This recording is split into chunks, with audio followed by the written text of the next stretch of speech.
Ada satu janji dari Tuhan Yesus yang pasti Tuhan Yesus penuhi, yang pasti Allah penuhi. Di dalam Injil Yohanes 14 ayat 18, Yesus berkata, "Aku tidak akan meninggalkan kamu sebagai yatim piatu." Aku tidak meninggalkan kamu sebagai yatim piatu. Aku datang kembali kepadamu. Saudara, di dalam pergumulan hidup yang kita jalani, sering kita merasa sebagai orang atau seperti orang yatim piatu. Apalagi kalau persoalan yang kita hadapi itu menekan kita, mengancam kita berlarut-larut.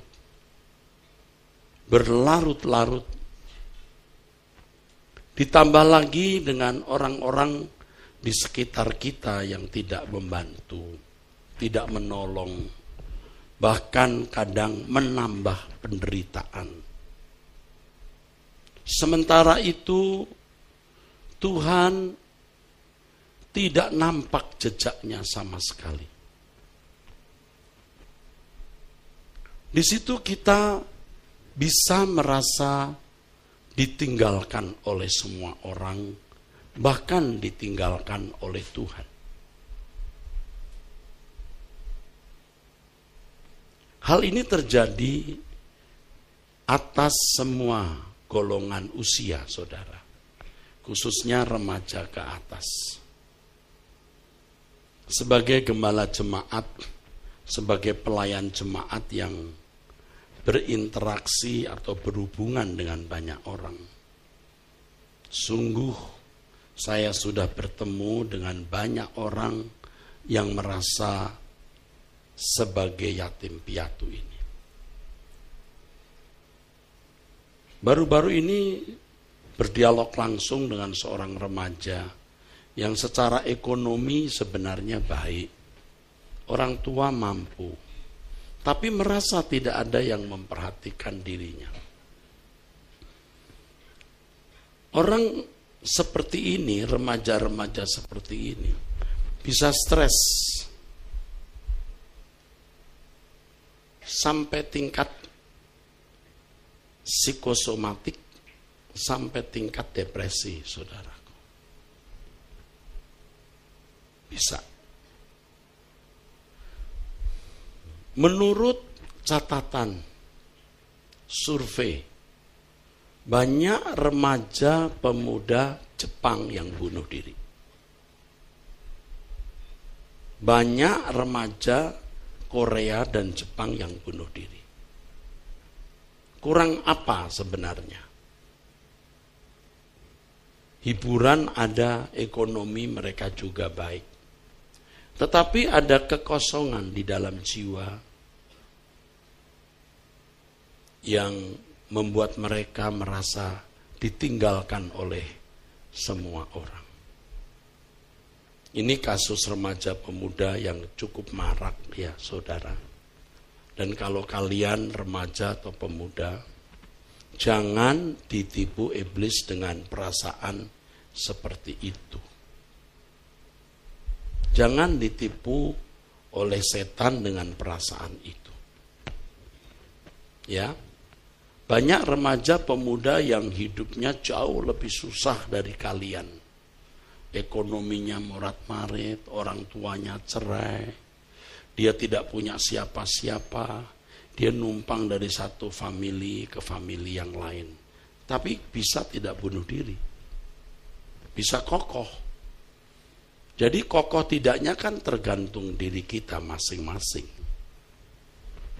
Nah, kalau kalian merasa ditinggal oleh semua orang, bahkan Tuhan pun kamu pandang tidak peduli, lalu kamu mengambil keputusan yang konyol, bunuh diri. Kamu ngerti enggak? Bunuh diri itu gampang. Banyak cara untuk bunuh diri. Tetapi setelah bunuh diri itu masalahnya. Mau kemana? Karena kamu tidak seperti binatang yang hari ini hidup, besok mati lalu finish. Manusia itu walaupun mati masih memiliki kesadaran. Jangan main-main dengan hal ini. Jadi kita harus menguatkan hati kita sendiri, ya, sebab hanya kita yang bisa menyelamatkan diri kita sendiri. Dan kita akan menjadi kokoh dan teguh jika kita mempercayai Tuhan. Juga Bapak Ibu saudara-saudara sekalian yang merasa yatim piatu. Dalam konteks ini yatim piatu dalam hubungannya dengan Tuhan. Tuhan seakan-akan meninggalkan saudara.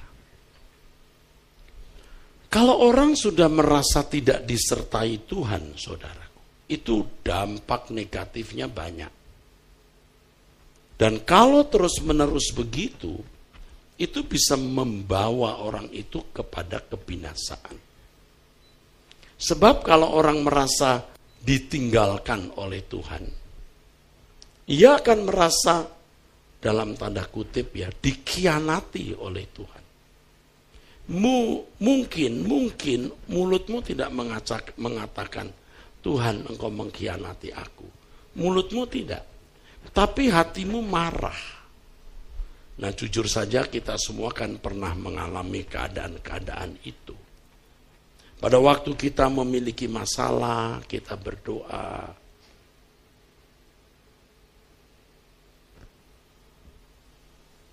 Tuhan seperti tidak ada. Kita seperti tidak dipedulikan oleh Tuhan. Keadaan makin memburuk. Bahkan sampai kita dipermalukan misalnya. Kita mengalami kerugian. Ya. Di situ ada kekecewaan. Mengapa? Memang Tuhan tidak disalahkan langsung. Tapi kalau sampai berkata, mengapakah ini harus terjadi? Dia itu menyalahkan Tuhan sebenarnya. Mengapa ini harus terjadi? Kalimat itu secara tidak langsung mau menyalahkan Tuhan, saudara. Secara tidak langsung mau menyalahkan Tuhan. Nah kalau orang sudah merasa dirinya seperti orang yatim piatu dalam hubungan dengan Tuhan, artinya Tuhan tidak memperdulikan, ia juga tidak akan menghormati Tuhan secara patut. Tidak menghormati Tuhan secara proporsional. Bahaya loh. Tidak menghormati Tuhan secara patut itu bahaya, saudara. Ikuti doa saya ya, saudara. Saya sering berdoa dengan kalimat ini. Ya Tuhan, buatlah aku menghormati Engkau sebagaimana seharusnya aku menghormati Engkau. Ya Tuhan, tolonglah aku untuk takut akan Engkau sebagaimana seharusnya aku takut akan Engkau. Ya Tuhan, buatlah aku untuk mengasihi Engkau sebagaimana seharusnya aku mengasihi Engkau, ya Tuhan.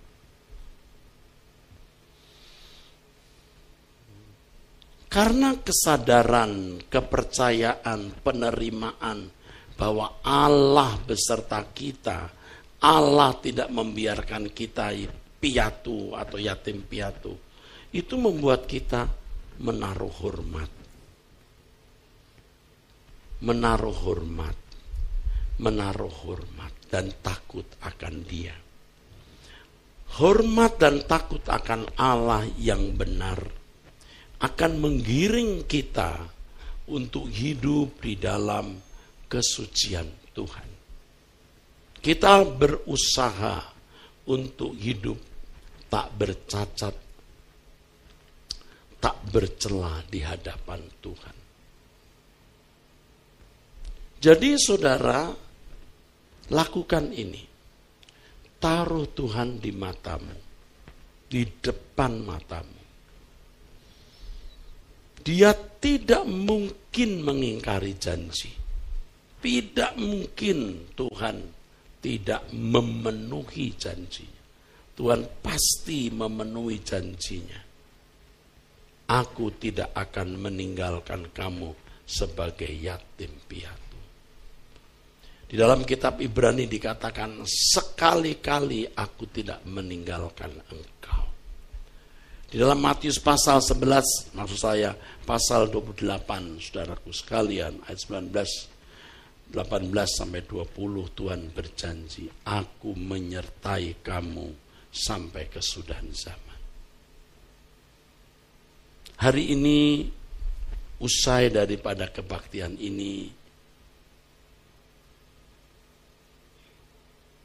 pulanglah dengan keyakinan dan penerimaan Allah menyertai saudara. Dan sebaiknya saudara hari ini setelah kebaktian turun, saudara mungkin makan pagi, breakfast atau belanja apa. Jam 10 Pendeta Theophilus Kasan ini juga pecinta suara kebenaran. Ya. Memberkati saudara dengan pemberitaan firman Tuhan. Ya. Jangan merasa rugi kalau sebanyak mungkin kita mencari Tuhan. Orang yang merasa disertai Tuhan akan menghormati Tuhan. Walaupun proses untuk memiliki hormat akan Allah itu harus berlangsung progresif. Makin patut, makin benar, makin tinggi ya hormat dan takut kita akan Allah. Sehingga kita bisa hidup benar. Bisa hidup tidak bercacat, tidak bercela, saudara.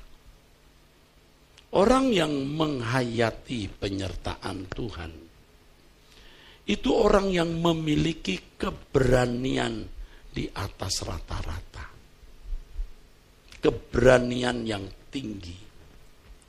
Selama kita hidup, tidak mungkin kita tidak menghadapi masalah. Tidak mungkin kita tidak menghadapi ancaman. Percayakah saudara bahwa ancaman yang bisa merusak hidup ekonomi kita, merusak rumah tangga, merusak usaha bisnis kita, merusak karir kita, merusak nama baik kita. Ancaman-ancaman itu diizinkan Tuhan supaya kita mempercayai bahwa segala sesuatu di dalam kontrol dan kendali Allah. Kalau seakan-akan Tuhan membiarkan kita dalam keadaan yang terpuruk, Tuhan tidak pernah meninggalkan kita. Jadi jangan saudara membangun skenario bagaimana seharusnya Allah menyertai saudara. Jangan ngatur Tuhan. Kalau saudara membaca kitab Yusuf, maksud saya kitab Kejadian, kisah Yusuf, kitab Kejadian. Jadi Kejadian pasal 37, 38, 39 ya. Yusuf sudah diberi Tuhan mimpi yang artinya semua keluarganya, saudara-saudaranya, bahkan ayah ibunya kan tunduk kepadanya. Ya, saudara-saudaranya tidak suka itu, saudara. Apalagi Yusuf ini anak kesayangan, anak emas Yakub. Yakub memiliki 12 anak. Kalau Yusuf ini istimewa, spesial. Dibuatkan baju yang indah untuk Yusuf. Lah, saudara-saudaranya tambah benci. Dan kebencian abang-abangnya, saudara-saudaranya, kakak-kakaknya kepada Yusuf, juga karena Yusuf sering melaporkan atau selalu melaporkan kejahatan yang dilakukan kakak-kakaknya. Dia ikut kakak-kakaknya mengembala domba. Kejahatan yang dilakukan oleh kakak-kakaknya diadukan kepada Papa Yakub, papanya. Satu sisi kita memandang Yusuf seperti tukang adu, ya, banyak mulut, ya. Abang-abangnya juga menjuluki dia tukang adu memang. Tetapi sisi positif yang kita bisa timba dari peristiwa itu adalah bahwa Yusuf itu tidak terlibat dosa yang dilakukan kakak-kakaknya.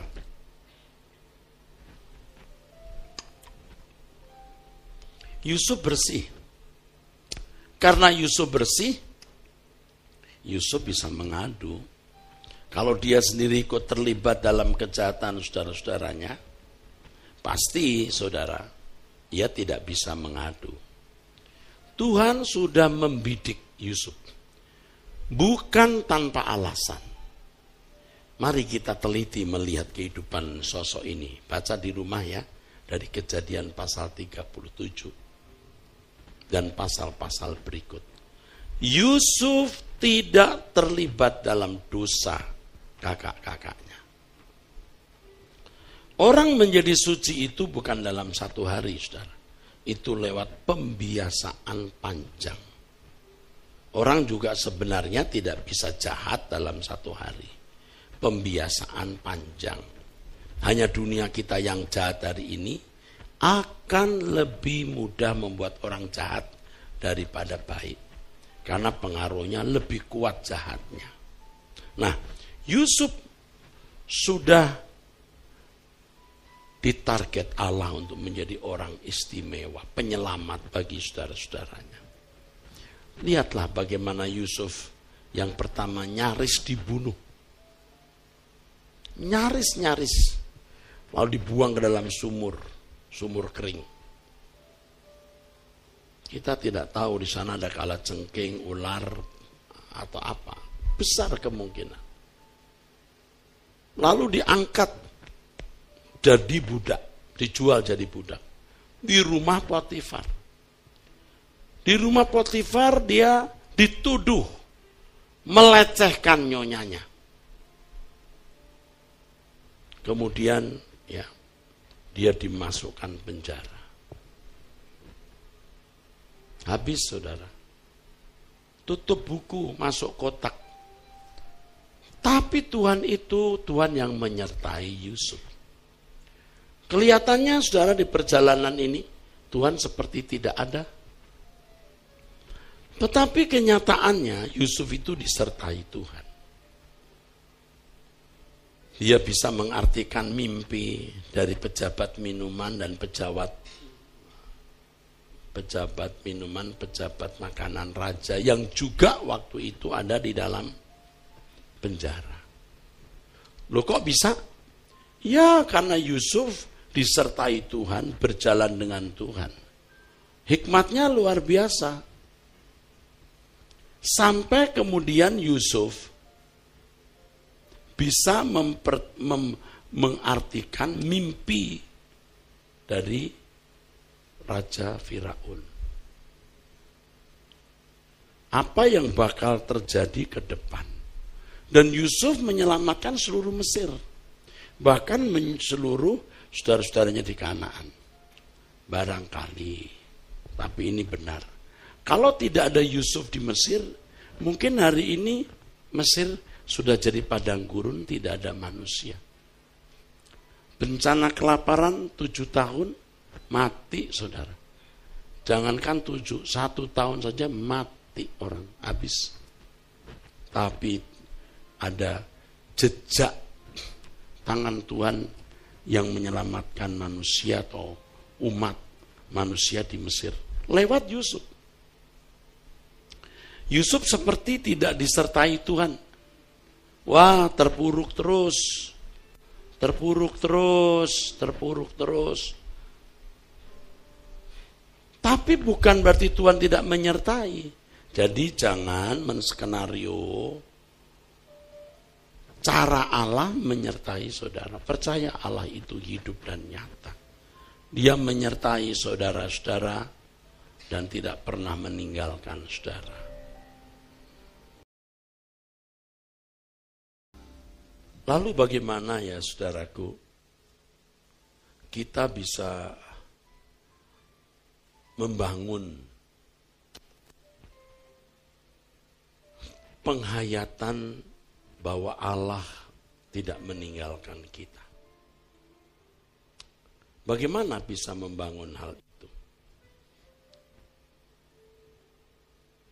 Saudara, ada hal-hal yang harus kita lakukan yang membuat kita bisa menghayati bahwa Allah tidak pernah meninggalkan kita.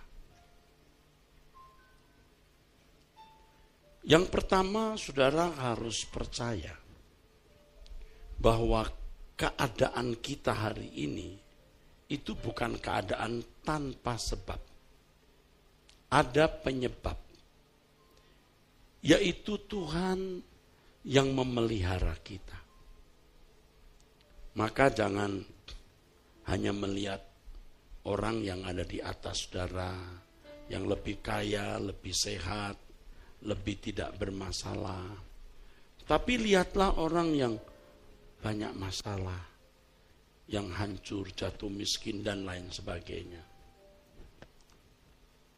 Kalau kita berkeadaan seperti itu pun, kita juga harus mengakui itu baik untuk kita.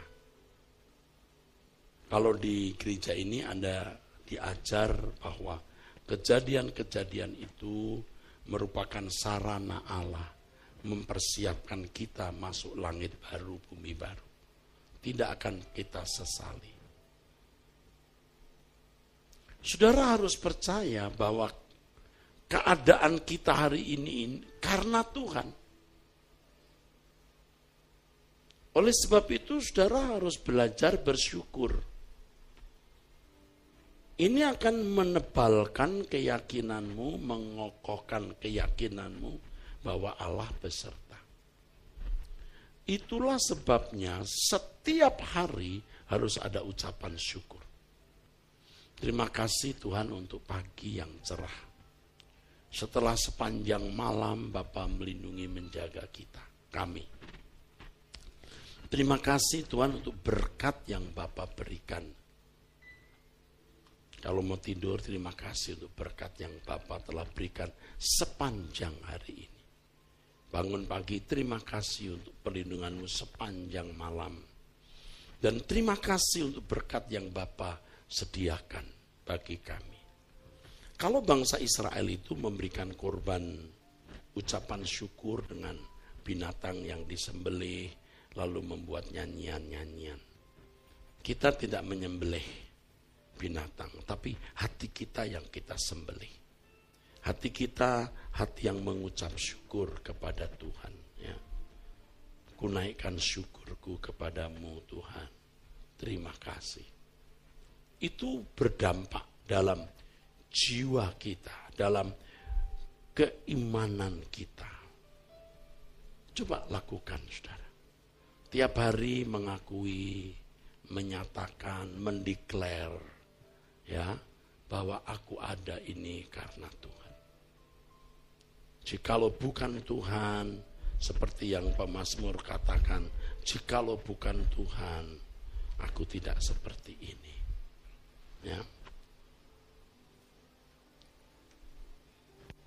Jangan asal mengucap syukur. Harus dengan penghayatan bahwa aku ada ini karena Tuhan. Ya. Banyak orang di dunia ini, termasuk orang Kristen, tidak tahu diri. Tidak tahu berterima kasih, saudara. Kalau mengucap syukur juga, terima kasih Tuhan telah melindungi saya sepanjang malam, amin. Tanpa perasaan. Tapi kita kan kalau pagi hari kita bangun ya, terima kasih Tuhan. Kami bersyukur kepadamu.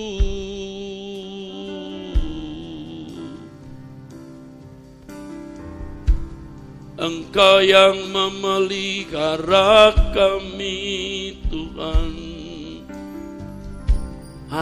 Seperti itu, saudara. Tidak sulit kok.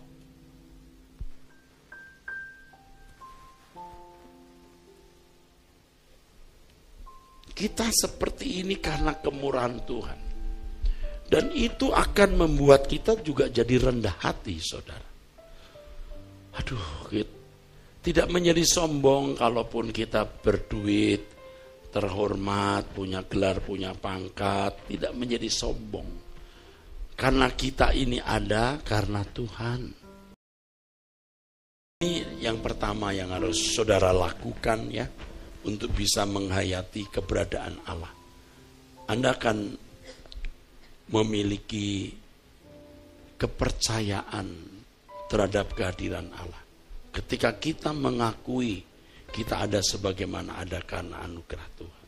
Yang kedua, saudara harus membaca Alkitab tiap hari atau mendengar khotbah.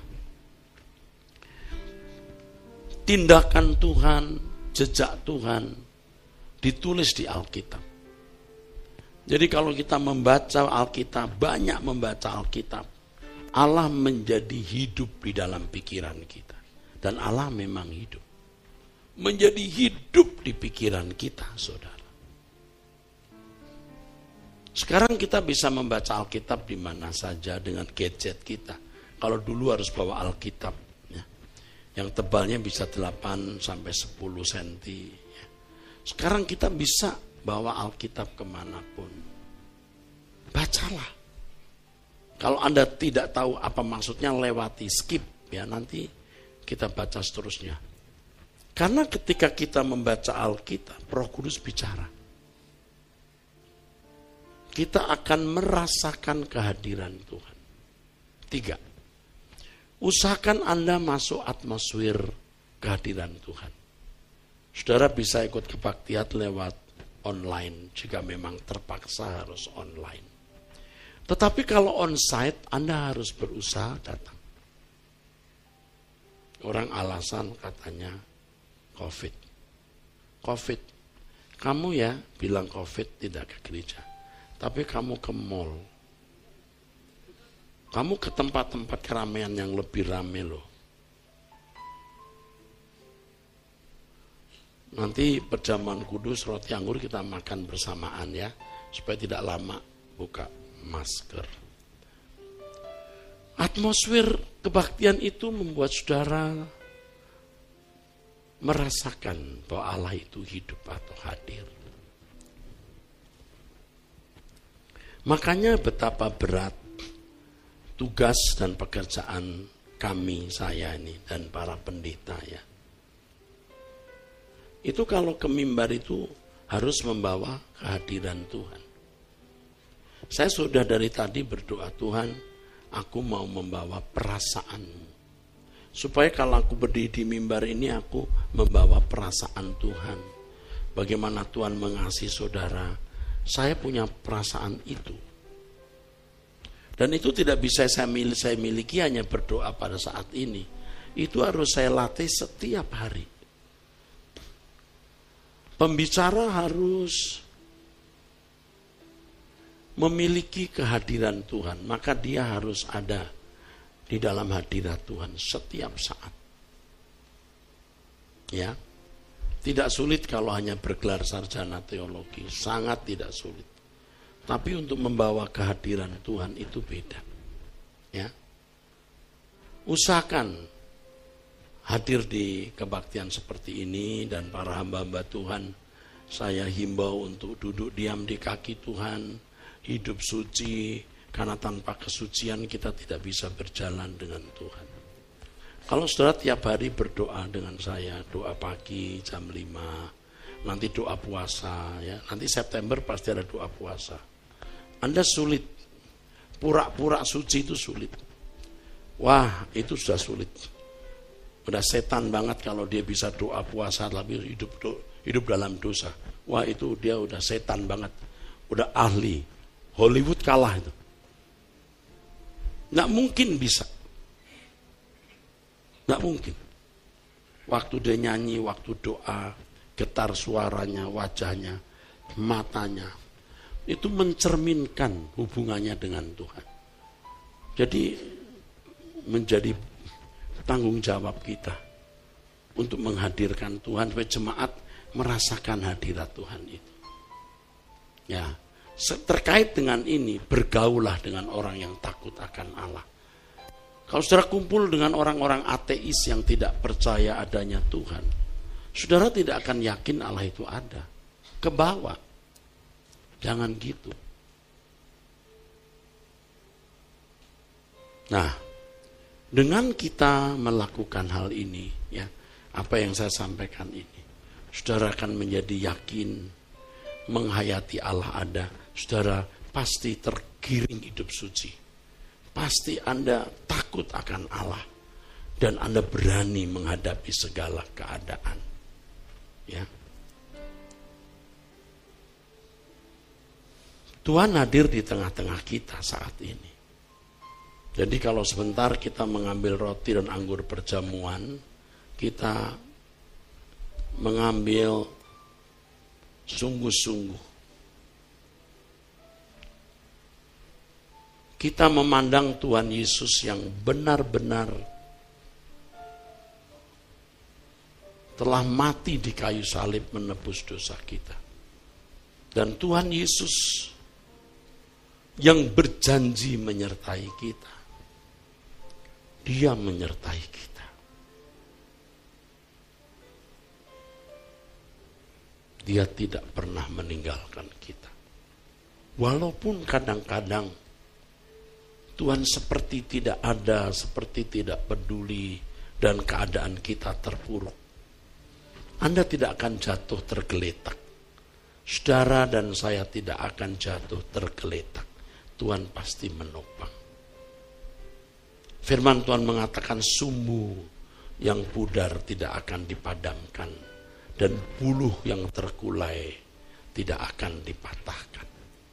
Hari ini kembalilah percaya bahwa Tuhan menyertai saudara. Percaya Tuhan tidak pernah meninggalkan saudara.